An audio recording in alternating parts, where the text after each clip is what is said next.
After 9/11, people were left scrambling with so many people killed, wounded, or psychologically scarred. Many people who were in the tower that day were left with terrible survivor's guilt. Why did they live when so many others had died? Was there anything they could have done to save somebody else?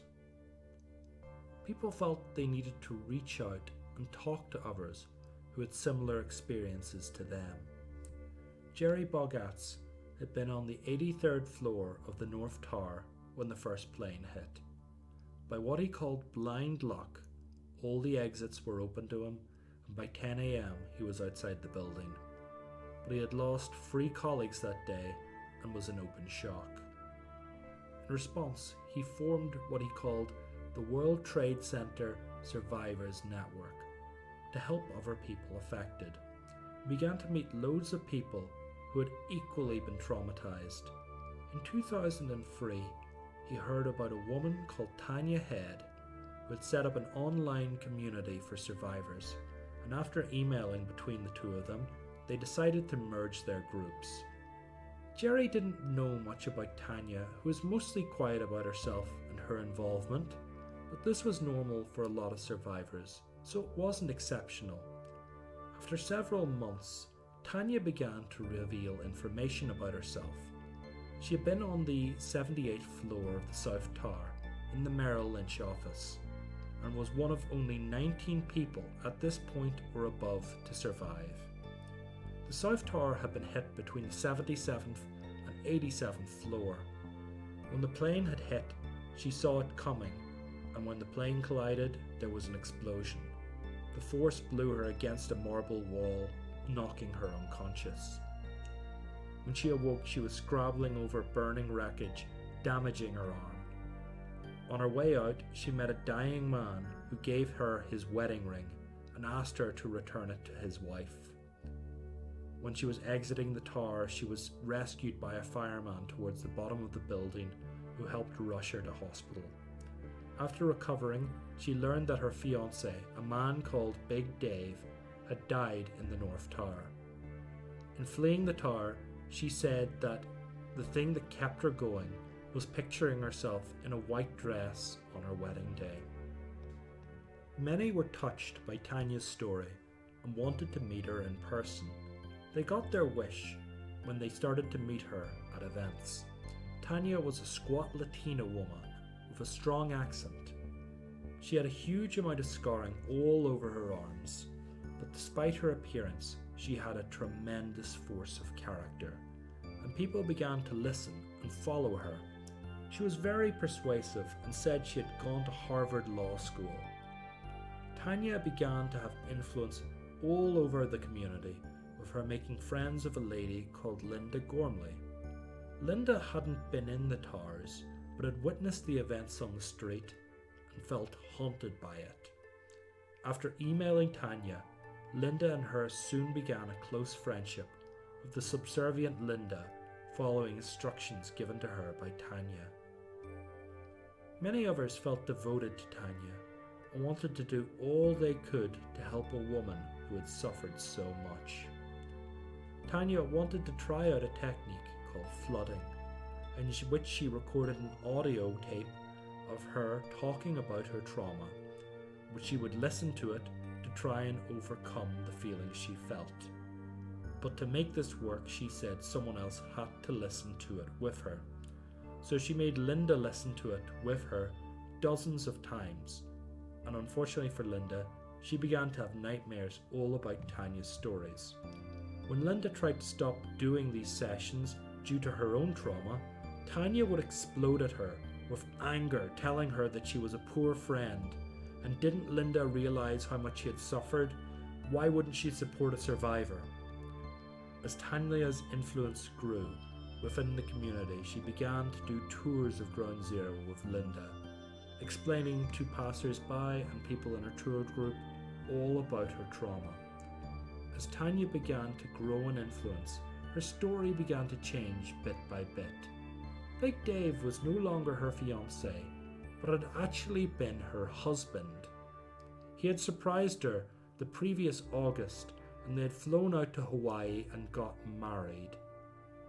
Nobody really wanted to question her story, but when inconsistencies were raised, she said it was a Hawaiian island marriage and it didn't legally count, but she counted it to herself that he was her husband and they had gotten married a month before he had died.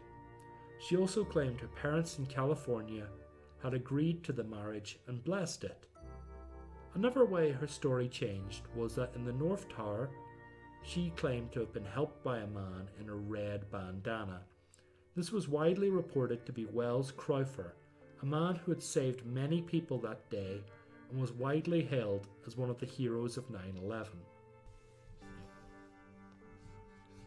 When she heard about a person who had been helped out by her son's heroics, Jennifer Crovers reached out to Tania and asked to speak to her. Tania agreed on the terms that the conversation was completely private. Having spoke about it, Jennifer was completely won over to the idea that Tania had been helped by her son and was so impressed that she asked Tania to speak at her son's memorial service. Tania agreed, but when going up to the stage, she burst into tears and got Linda to read the statement for her. Tania by this point was so popular that she was the person chosen to give New York Mayor Michael Bloomberg and ex-New York Mayor Rudy Giuliani a tour of Ground Zero in 2005, and was now the main person involved in Ground Zero tours.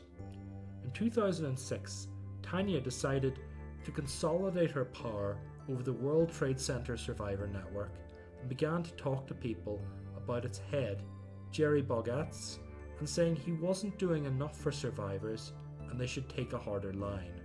Using underlying tactics, she managed to get Jerry kicked out of the Board of Governors of the Survivor Network and got herself made president, a role which had previously not existed. She was finally in charge. However, being in charge brought her under a lot of media attention. She happily did a story for the New York Daily News, Time, and the Journal News.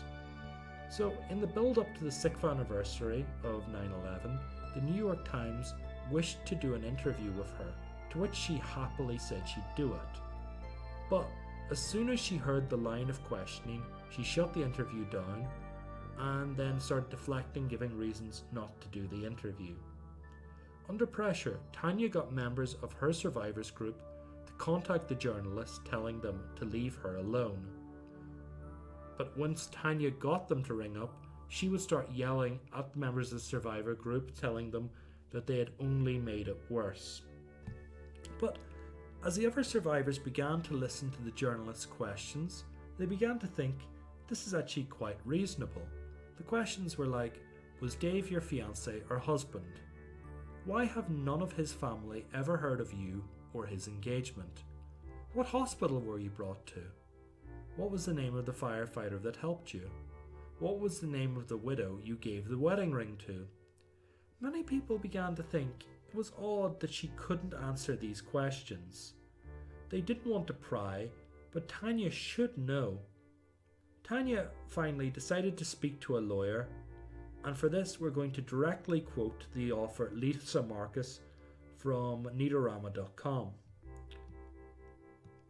Once it became clear that the New York Times would publish an article that questioned the veracity of Tania's story, she asked Janet Clito, a social worker on the board of the Survivors Network, to accompany her to visit an attorney.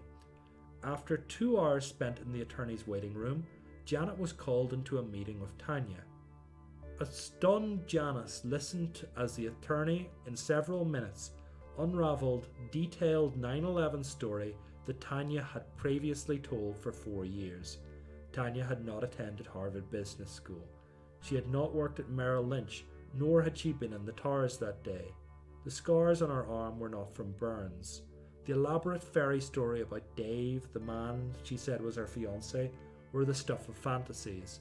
The first and the last name of the supposed fiancé that Tania had given friends was a real man who had died in the North Tower. Yet she never knew him. Tania had studied every element of the 9/11 tragedy so intently that she had been able to fool those who had actually emerged from the smoke and the wreckage, their bodies, yet never their minds, unscathed. With this new information, she was immediately removed from her post at the Survivors Network and disappeared completely from New York. But who really was Tania? Her real name was Alicia Avesta Head, and she wasn't from America. She was from Barcelona, Spain, and she had no relatives in California. She grew up in an extremely wealthy household, owning her own racehorse and being a member of an expensive tennis club. Alicia had always been an Ameriphile, loving everything about American culture and frequently saying she wanted to move over there. As a young adult, she had been part of a car accident in which her arm was severed but able to be reattached, which is why she was so scarred. In September 11, 2001, the 28-year-old Head was still living in Barcelona, completing her postgraduate studies. When she went to America for the first time, she was age 30 on the second anniversary of 9/11. After Tania disappeared, many in the Survivors Network began to receive emails anonymously saying they should forgive Tania or that Tania had killed herself. Angelo Guillermo, who was a filmmaker who knew Tania from her time in New York, says that he saw her 2 more times, in 2010 and 2011. Both times he saw her in the street and she either ignored him or just hissed at him. Angelo, from his footage of talking to Tania, released a film called The Woman Who Wasn't There, documenting all of Tania speaking and pretending to be a victim.